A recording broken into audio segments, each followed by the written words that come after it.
ಮಂಡ್ಯ ಅಂದ್ರೆ India, India ಅಂದ್ರೆ ಮಂಡ್ಯ. ಬೆಂಕಿ ಹಚ್ಚಿಸ್ತೀವಿ ಮಂಡ್ಯ ಯೂನಿವರ್ಸಿಟಿ ಕಟ್ಟಿದ್ರೆ ಮುಚ್ಚಿದ್ರೆ ಅಂತ. ಮಂಡ್ಯ ರಾಜಕೀಯದಲ್ಲಿ ಮತ್ತೊಮ್ಮೆ ಕಿಚ್ಚು ಹೊತ್ತಿದೆ. ಸ್ವಪಕ್ಷದಲ್ಲೇ ಬಿರುಕು ಬಿಟ್ಟಂತೆ ಕಾಣುತ್ತಿರುವ ತೀವ್ರ ವಾಗ್ವಾದ ಇದೀಗ ಹೊಸ ತಿರುವು ಪಡೆದುಕೊಂಡಿದೆ. ಮಂಡ್ಯ ಜಿಲ್ಲೆಯ ರಾಜಕೀಯ ವೇದಿಕೆಯಲ್ಲಿ ಕಾಂಗ್ರೆಸ್ ಶಾಸಕ ಗಣಿಗ ರವಿಕುಮಾರ್ ತಮ್ಮದೇ ಪಕ್ಷದ ಸಚಿವರ ವಿರುದ್ಧ ಗರಂ ಆಗಿ ಮಾತನಾಡಿದ್ದಾರೆ. ಹಾಗಾದ್ರೆ ಕೈ ಶಾಸಕರ ಮಾತೇನು? ಆ ಮಾತುಗಳು ಈಗ ರಾಜ್ಯ ರಾಜಕೀಯದಲ್ಲಿ ಸಂಚಲನ ಹುಟ್ಟಿಸಿದಾರರು ಯಾಕೆ? ಇದರ ಕಂಪ್ಲೀಟ್ ಡೀಟೇಲ್ಸ್ ಇಲ್ಲಿದೆ ನೋಡಿ. ಮಂಡ್ಯ ವಿಶ್ವವಿದ್ಯಾನಿಲಯದ ಇವತ್ತಿನ ಯುವ ಸಂಭ್ರಮ ಕಾರ್ಯಕ್ರಮದ ವೇದಿಕೆ ಮೇಲಿರುವಂತ ಈ ಜಿಲ್ಲೆಗೆ ಕೇವಲ 3 ವರ್ಷದಲ್ಲಿ 10,000 ಕೋಟಿ ರೂಪಾಯಿಯ ಅಭಿವೃದ್ಧಿಯ ಮಹಾಪೌರವನ್ನೇ ಇಡೀ ಜಿಲ್ಲೆಯಲ್ಲಿ, ಇಡೀ ಮಂಡ್ಯದ ಚಿತ್ರಣವನ್ನ ಬದಲಾಗುವಂತೆ ಮಾಡಿರುವಂತ ನಮ್ಮ ಜಿಲ್ಲಾ ಉಸ್ತುವಾರಿ ಸಚಿವರು, ಕೃಷಿ ಸಚಿವರಾದಂತ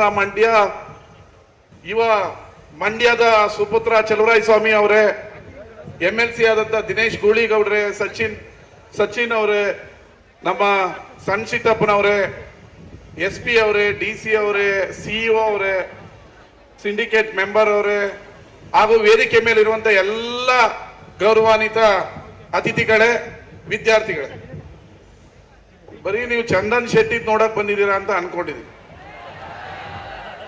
ಅವ್ರೊಂದು ಮಾತು ಹೇಳಿದ್ರು ನಿಮಗೆ ಅರ್ಥ ಆಗ್ಲಿಲ್ಲ, ಸುಮ್ಮನೆ ಬೆಪ್ಪೆ ತರ ಕೂತಿದ್ರಿ. ಯೂನಿವರ್ಸಿಟಿನ ಮುಚ್ಚೋಣ ಅಂತಿದೀವಿ, ಮುಂದಕ್ಕೆ ಹಾಕಿದೀವಿ, ರವಿ ಗಲಾಟೆ ಮಾಡ್ದ ಅಂತ. ಮುಚ್ಚಬೇಕಾ ನಿಮ್ ಯೂನಿವರ್ಸಿಟಿನ? ನೀವು ಮೈಸೂರಿಗೆ ಮತ್ತೆ ಹೋಗ್ತೀರಾ? ನೀವು ಮತ್ತೆ ಮೈಸೂರವ್ರ ಗುಲಾಮರಾಗ್ತೀರಾ? ಆಗ್ಬೇಕಾದ್ರೆ ಮಿನಿಸ್ಟರ್ ಹೇಳಿದ್ನ ಕೇಳ್ಕೊಂಡು ಸುಮ್ನೆ ದೆಪ್ಪ ಕುತ್ಕೊಳ್ಳಿ. ಪಿಕ್ಚರ್ ಅವ್ರು ಬಂದ್ರೆ ಚಪ್ಪಾಳೆ ಹೊಡಿತೀರಾ. ಯೂನಿವರ್ಸಿಟಿ ಮುಚ್ಚೋಣ ಅಂತ ಹೇಳಿದ್ರೆ ಮುಚ್ಚಬೇಕಾ? ಇಂಥ ಪೆಸ್ಟ್ಗಳು, ಇಂಥ ಯುವ ಸಂಭ್ರಮ ಖಾಸಗಿ ಕಾಲೇಜಲ್ಲಿ ಮಾತ್ರ ಮಾಡ್ತಾ ಇದ್ರು. ಇದನ್ನ ಯಾಕೆ ಮಾಡಿದೆ ಅಂದ್ರೆ, ಕರ್ನಾಟಕದಲ್ಲಿ ಮಂಡ್ಯದಲ್ಲಿ ಒಂದು ಯೂನಿವರ್ಸಿಟಿ ಇದೆ ಅಂತ ನೋಡ್ಲಿ ಅಂತ ಮಾಡಿರೋದು. ಅವ್ರು ಮುಚ್ಚೋಣ ಅಂತ ಹೇಳಿದ್ರೆ ಆಯ್ತು ಅಂತ ಚಪ್ಪಾಳೆ ಹೊಡಿತಾ ಇದ್ರು, ಮುಚ್ಚಿ ಅಂತ. ಮುಚ್ಚಬೇಕಾ ಮಂಡ್ಯ ಯೂನಿವರ್ಸಿಟಿನ? ಮತ್ತೆ ನಿಮಗೆ ಮೈಸೂರು ಯೂನಿವರ್ಸಿಟಿದ ಡಾಕ್ಯುಮೆಂಟ್ಸ್ ಬೇಕಾ? ಮಂಡ್ಯ ಯೂನಿವರ್ಸಿಟಿ ಅನ್ನೋ ಡಾಕ್ಯುಮೆಂಟ್ಸ್ ಬೇಕಾ? ಮತ್ತೆ ಜೋರಾಗಿ ಹೇಳಿ. ಹೌದು, ಮಂಡ್ಯ ಮೈಸೂರು ಕೆಳಗಡೆ ಇತ್ತು, ಇವತ್ತು ನಾವು ಸ್ವಾಭಿಮಾನಿಗಳು. ಮಂಡ್ಯ ಅಂದ್ರೆ ಇಂಡಿಯಾ, ಇಂಡಿಯಾ ಅಂದ್ರೆ ಮಂಡ್ಯ. ಯಾರು ಬಂದ್ರು ಈ ಯೂನಿವರ್ಸಿಟಿ ಮುಚ್ಚಕ್ಕಾಗಲ್ಲ. ನಮ್ಮ ಸರ್ಕಾರಕ್ಕೂ ಹೇಳಿದೀನಿ, ಬೆಂಕಿ ಹಚ್ಚಿಸ್ತೀವಿ ಮಂಡ್ಯ ಯೂನಿವರ್ಸಿಟಿ ಕಟ್ಟಿದ್ರೆ ಮುಚ್ಚಿದ್ರೆ ಅಂತ. ನಿಮ್ ಮಂತ್ರಿಗೆ ಹೇಳಿದೀನಿ, ಮಂಡ್ಯ ಮಾತೆತ್ತಿದ್ರೆ ಮಂಡ್ಯ ಯೂನಿವರ್ಸಿಟಿ ಮುಚ್ಚೋಣ ಅಂತ ಹೇಳಿದ್ರು ನಿಮ್ ಮಿನಿಸ್ಟ್ರು. ನಾನು ಹೇಳಿದ್ದೀನಿ, ಮಂಡ್ಯ ರೋಡಲ್ಲಿ ಓಡಾಡಕ್ ಬಿಡಲ್ಲ ನಾನು ಅಂತ. ಮಂಡ್ಯ ಯೂನಿವರ್ಸಿಟಿ ಸ್ಥಾಪನೆ ಮಾಡಿದೀವಿ. ಇದನ್ನ ತಗೊಂಡು ಹೋಗೋದು ಎಲ್ಲಿ ಅಂತ ಗೊತ್ತು. ಸ್ಥಾಪನೆ ಮಾಡೋದು ಕಷ್ಟ. ಸ್ಥಾಪನೆ ಮಾಡೋದ್ಮೇಲೆ ಅದನ್ನ ಹೆಂಗ್ ತಗೊಂಡೋಗ್ಬೇಕು ಅಂತ ಮಂಡ್ಯ ಜನಕ್ಕೆ ಗೊತ್ತು, ಮಂಡ್ಯ ವಿದ್ಯಾರ್ಥಿಗಳಿಗೆ ಗೊತ್ತು. ಇವತ್ತು 8 ಯೂನಿವರ್ಸಿಟಿಗಳು ಸ್ಥಾಪನೆ ಆಗಿದೆ. ಅದ್ರಲ್ಲಿ ಲಾಭದಲ್ಲಿ ನಡೀತಾ ಇರೋದು ಏಕೈಕ ಮಂಡ್ಯ ಅಂದ್ರೆ ನಮ್ಮ ಕಾಲ ಮೇಲೆ ನಾವು ನಿಂತಿರೋದು ಮಂಡ್ಯ ಯೂನಿವರ್ಸಿಟಿ ಮಾತ್ರ. ಅದನ್ನ ಉಳಿಸೋದು, ಬೆಳೆಸೋದು ವಿದ್ಯಾರ್ಥಿಗಳು ಮತ್ತೆ ಶಿಕ್ಷಕರಿಗೆ, ಪ್ರೊಫೆಸರ್ಗಳಿಗೆ ಗೊತ್ತು. ಇವತ್ತು ಇಡೀ ಕರ್ನಾಟಕದ ಯಾವ ಯೂನಿವರ್ಸಿಟಿಯಲ್ಲಿ ಇಲ್ಲ, ನಮ್ಮ ಮಂಡ್ಯದ ಯೂನಿವರ್ಸಿಟಿಯಲ್ಲಿ ಆಪಲ್ ಲ್ಯಾಬ್ ಇದೆ. ನಾನು ಶಾಸಕನಾದ 6 ತಿಂಗಳಲ್ಲೇ ಮಂಡ್ಯ ಯೂನಿವರ್ಸಿಟಿಗೆ ಆಪಲ್ ಲ್ಯಾಬ್ ಅನ್ನ ಸ್ಥಾಪನೆ ಮಾಡಿದೀವಿ. ನಮ್ಮ ಮಂತ್ರಿಗಳು ಮಂಡ್ಯ ಯೂನಿವರ್ಸಿಟಿಗೆ ಆಪಲ್ ಲ್ಯಾಬ್ ಬೇಕು, ಇಂದಿನ ಕುಲಾಧಿಪತಿಗಳಾಗಿದ್ದ ಪುಟ್ಟರಾಜ್ ಅವರ ಒಂದು ಸಹಕಾರದಲ್ಲಿ ಅವತ್ತಿನ ನಮ್ಮ ಕೃಷಿ ಸಚಿವರು ಮಂಡ್ಯ ಯೂನಿವರ್ಸಿಟಿಗೆ ಆಪಲ್ ಲ್ಯಾಬ್ ಬೇಕು ಅಂತೇಳಿ, ಮಂಡ್ಯದ ಕರ್ನಾಟಕದ ಯಾವ ಸರ್ಕಾರಿ ಯೂನಿವರ್ಸಿಟಿಯಲ್ಲಿ ಇಲ್ಲ, ನಮ್ಮ ಯೂನಿವರ್ಸಿಟಿಯಲ್ಲಿ ಮಂಡ್ಯದ ಆಪಲ್ ಲ್ಯಾಬ್ ಇದೆ. ಇದು ನಮ್ಮ ಯೂನಿವರ್ಸಿಟಿಯ ಹೆಮ್ಮೆ. ಇವತ್ತು ನಾವು ರೋಮನ್ ಶೈಲಿಯಲ್ಲಿ ನಮ್ಮ ಹೆಬ್ಬಾಗ್ಲನ್ನ ನಿರ್ಮಿಸಿದೀವಿ. ಮೊದಲು ಆ ರೀತಿ ಇತ್ತು ಹೆಬ್ಬಾಗ್ಲು. ಮಂಡ್ಯ ಯೂನಿವರ್ಸಿಟಿ ಮುಚ್ತೀವಿ ಅಂತ ಹೇಳಿದಾಗ ಅದಕ್ಕೆ ನಾವು ಆಸ್ಪದ ಕೊಡಬಾರ್ದು ಅಂತೇಳಿ 3 ಕೋಟಿಯನ್ನ ವಿನಿಯೋಗಿಸಿ ಒಂದು ಒಳ್ಳೆ ಸ್ವಾಗತ ಕಮಾನನ್ನ ಮಾಡಿ ಇವತ್ತು ಇನಾಗ್ರೇಷನ್ ಅನ್ನ ಮಾಡಿದೀವಿ. ಅದೇ ರೀತಿ ಇವತ್ತು ವ್ಯಾಲ್ಯೂಯೇಷನ್ ಕಟ್ಟಡಕ್ಕೂ ಕೂಡ ಮಂತ್ರಿಗಳು ಶಂಕುಸ್ಥಾಪನೆಯನ್ನ ಮಾಡಿದ್ದಾರೆ.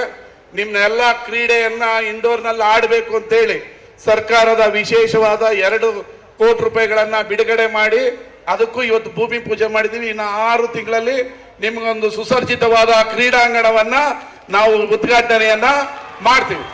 ಇದರ ಜೊತೆಗೆ ನೀವು ಬಹಳ ದಿನದ ಬೇಡಿಕೆ ಆಗಿದ್ದ ಸುಸರ್ಜಿತವಾದ ಕ್ಯಾಂಟೀನ್ ಅನ್ನ ಶೀಘ್ರದಲ್ಲೇ ಹೊಸ ಕ್ಯಾಂಟೀನ್ ಅನ್ನ ನಿರ್ಮಾಣ ಮಾಡಿ ವಿದ್ಯಾರ್ಥಿಗಳಿಗೆ ಸುಸರ್ಜಿತವಾದ ಹೈಜಾನಿಕ್ ಕ್ಯಾಂಟೀನ್ ಅನ್ನ ನಿರ್ಮಿಸಿ ಕೊಡ್ತೀವಿ. ಇದರ ಜೊತೆಗೆ ನಮ್ಮ ಉಸ್ತುವಾರಿ ಸಚಿವರು 4 ಕೋಟಿ ರೂಪಾಯಿಯನ್ನ ನಮಗೆ ಕೊಡಿಸಿದ್ದಾರೆ. ಅದನ್ನ ವಿಶ್ವ ದರ್ಜೆಯ ಬ್ಯಾಸ್ಕೆಟ್ ಬಾಲ್ ಸ್ಟೇಡಿಯಂ ಅನ್ನ ಮಂಡ್ಯ ನಗರದಲ್ಲಿ ನಿರ್ಮಾಣ ಮಾಡ್ತಾ ಇದೀವಿ. ಅದಕ್ಕೊಂದು ದೊಡ್ಡ ಸಂಭ್ರಮವನ್ನ, ಒಂದು 10,000 ಜನರನ್ನ ಸೇರಿಸಿ ಭೂಮಿ ಪೂಜೆಯನ್ನ ಮಾಡೋ ಕಾರ್ಯಕ್ರಮವನ್ನ ಶೀಘ್ರದಲ್ಲೇ ಇಟ್ಕೊಳ್ತಾ ಇದೀವಿ. ನೀವೆಲ್ಲ ಬರಬೇಕು ಅಂತ ಹೇಳಿ, ಮಂಡ್ಯ ಯೂನಿವರ್ಸಿಟಿ ನಮ್ಮದು, ನಮ್ಮ ಸ್ವಾಭಿಮಾನ, ನಮ್ಮ ಮಂಡ್ಯಕ್ಕೆ ಜಯವಾಗಲಿ. ಮಂಡ್ಯ ಯೂನಿವರ್ಸಿಟಿ ಉಳಿಯುತ್ತೆ.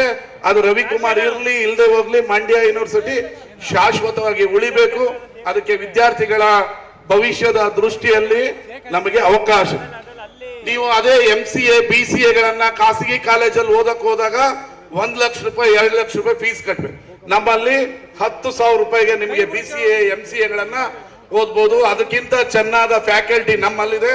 ಅದರಿಂದ ಸರ್ಕಾರಿ ಕಾಲೇಜ್ ಅಂದ್ರೆ ಹೆಮ್ಮೆಯಿಂದ ಹೇಳ್ಬೋದು ನಮ್ಮ ಕಾಲೇಜು ಅಂತ.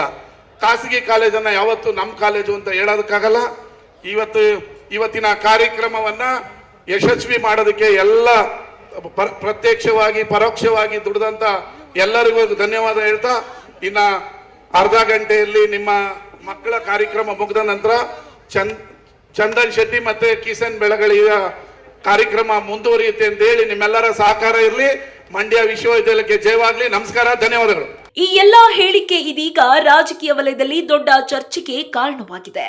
ಸ್ವಪಕ್ಷದೊಳಗಿನ ಭಿನ್ನಮತ ಹೊರಬಂದಿದ್ದು ಸರ್ಕಾರಕ್ಕೆ ತಲೆನೋವಾಗುವ ಸಾಧ್ಯತೆ ಇದೆ. ಇದೀಗ ಪ್ರಶ್ನೆ ಏನಂದ್ರೆ, ಸರ್ಕಾರ ಈ ವಿರೋಧಕ್ಕೆ ಹೇಗೆ ಪ್ರತಿಕ್ರಿಯಿಸುತ್ತೆ? ಮಂಡ್ಯ ವಿಶ್ವವಿದ್ಯಾಲಯದ ಭವಿಷ್ಯ ಏನಾಗಲಿದೆ? ರಾಜಕೀಯ ಕಿಚ್ಚು ಇನ್ನಷ್ಟು ಹೊತ್ತಿಕೊಳ್ಳುತ್ತಾ? ಮಂಡ್ಯದ ಸ್ವಾಭಿಮಾನ ಹಾಗೂ ರಾಜಕೀಯ ಸಂಘರ್ಷದ ನಡುವೆ ನಡೆಯುತ್ತಿರುವ ಈ ಸಂಘರ್ಷಕ್ಕೆ ಮುಂದೇನು ಅಂತ್ಯ ಸಿಗುತ್ತೆ? ಕಾದು ನೋಡೋಣ.